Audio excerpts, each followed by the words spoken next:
Hi friends, మూకుడు ఇలా ఉందేంటని అనుకోకండి. ఇప్పుడే శనగల పోపు చేశాను. సరే, అదే మూకుట్లో పొద్దున్న ఉల్లిపాయ టమాటా కాంబినేషన్లో కూర వండానమాట.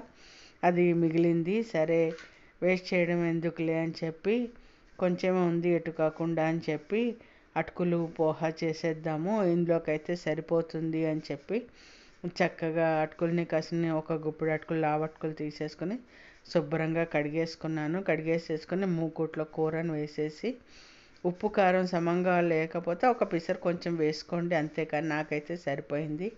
వేసేసుకొని చక్కగా ఇక కడిగి పెట్టుకున్న అటుకుల్ని వేసేసి పైనుంచి కొద్దిగా నెయ్యి వేసేసి కలిపేసేసాను. 5 నిమిషాల్లో రెడీ అయిపోయింది చక్కగాను.